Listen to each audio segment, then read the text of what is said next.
wondering how I got into this mix. My owner, I don't have to be like, oh, hey, let me just do all this reckless stuff and not care about my customers. That's not what every business owner is like. We care about our customers, right? But what's that? I know, my dad's a business owner. He's trying to open a business right now and he's struggling because of COVID. Yeah. But like he has to understand that like if you go through with that and you're risking lives. Go through with what? Opening a business and not mandating masks, then you're risking lives. So like, how do I provide for my family if my business is shut down? The government is giving out like I don't want the government's help. Unemployment, then that's your decision, but the government I don't helps. want you to force your help on me. You're living in a country with a government. You don't really have a choice. Exactly. Why are you taking my choice away? This is my body, my life, my face, my job. Why is it not my choice? Why are you taking my choice away? And you're doing so with a threat of violence. Your choice to kill or risk killing other people. That's why. Because other people's lives are at stake. It's Okay. not just about you. Okay. And this is not meant as offensive, but that's a cool opinion. Don't force it on me.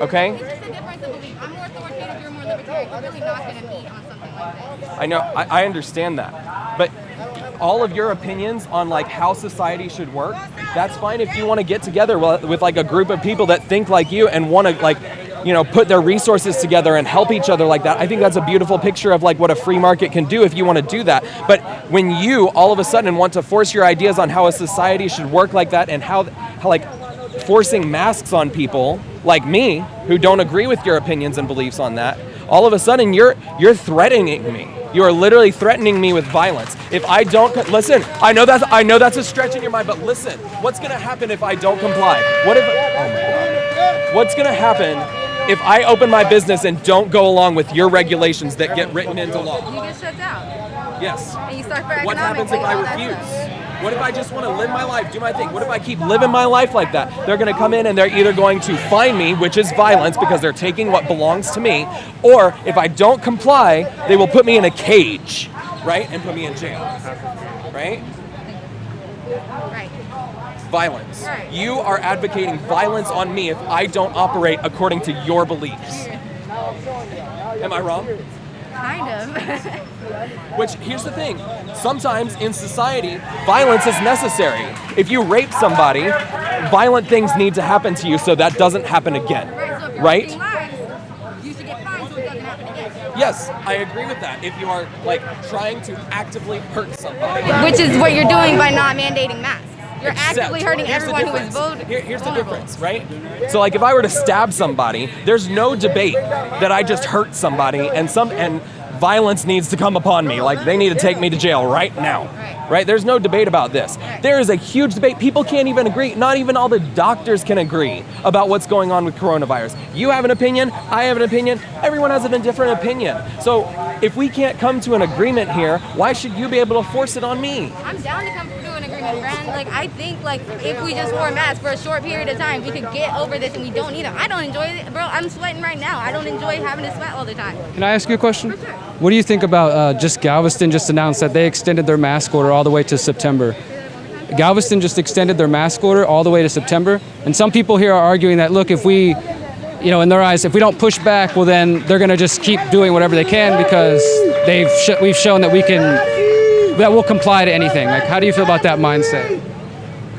You have to look at other countries and see how they've been handling this. If our curve starts lowering and you see that they're not lifting restrictions, that's when you start pushing back. There is a line that you need to hold. We don't want an authoritarian government. That's not what we're advocating for. We're not like going for like a whole like fascist or communist society or anything. But could you see how that's, like, whether you think it's wrong or not, that's what some of these people are concerned, that it will progressively get worse? It's a snowball effect and it's a fallacy. It's a logical fallacy. You're worried about the threat of something, but we need to be facing with the issue head on that we have right now. I hear that, but are you concerned at all about like the announcements about contact tracing? Like the government with the CARES Act, they're giving millions of dollars to the CDC for health surveillance. You know, they're also talking about immunity passports that people have to prove if they're COVID free in order to travel or to go to places. Like, is that something that you're okay with or that you would support? I think it makes sense because why would we go to other countries that have lowered the curve and then bring it right back and fuck those countries up all over again? It's not fair. You support the idea of, which has happened in France already, I've talked to some French folks, having to show a piece of paper before you can travel? That makes sense. I don't see a problem with it. You need to show a passport already. What's another piece of paper? I mean, because it's tied to like your health data, and I guess some people would say it's just another step to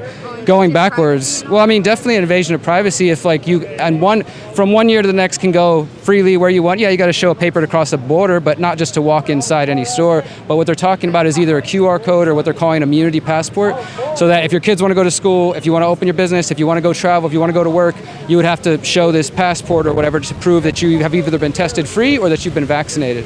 And so some folks are not only concerned about like just, I guess, that implication, but some of them, yes, definitely talking about forced vaccination or where it goes next, right? Like, and even if they don't force it again, if they basically say, like he's arguing, you can't operate without it, well, then it kind of basically locks people out of society, which isn't much of a choice, honestly. It's like if the choice is do what we say or you can't operate, I mean, it's kind of a limited choice.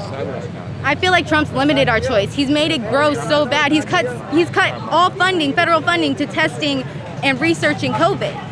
So like, and he's completely like in Texas. We have centers shutting down. We had a stadium that's getting shutting down that was helping. It was a drive-through testing center and it was helping 500 people per day, and it's being shut down.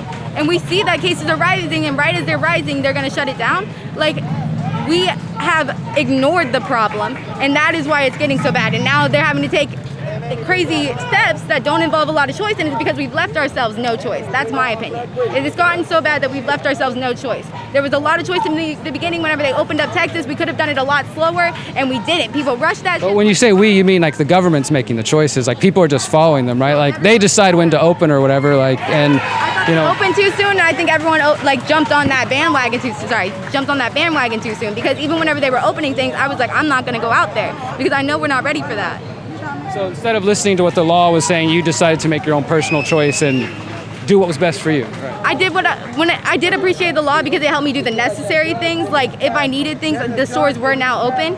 But yeah, you have a personal choice. I mean, and I think that probably and tell me if I'm wrong with this assumption, I think probably you would agree with the sentiment, which I agree with, that people should disobey unjust laws. And for them, whether it's, that's obviously not your opinion, but for them, that's kind of what they feel like they're arguing with. And even if you would say, well, I disagree, I think you would probably understand that mentality, right? Like, I'm sure there's some laws where you're like, yeah, forget that. 100%. We were protesting one of those today, and we came here to counter-protest this protest.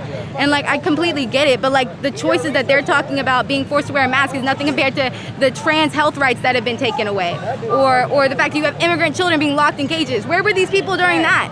Where were y'all during that? We had that shit yesterday. We were protesting for that. They don't care. It's only when it's infringing on until we're educated, we don't know what's going on.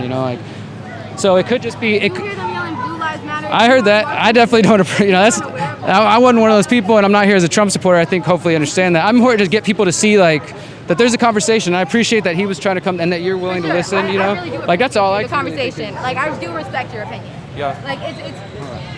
Hey everyone, so we're about to leave the protest now. We're just showing you some of the protesters and counter-protesters communicating and talking about the issues. That's why I come here, to show you what's really going on and encourage people to talk and get to know each other, because I think there is, when you actually take the time, there's more common ground than they realize, and that's what I was trying to help her see. But there's also a lot of differences. We just have to find ways to see what we can focus on. So thanks for watching. Until next time, peace.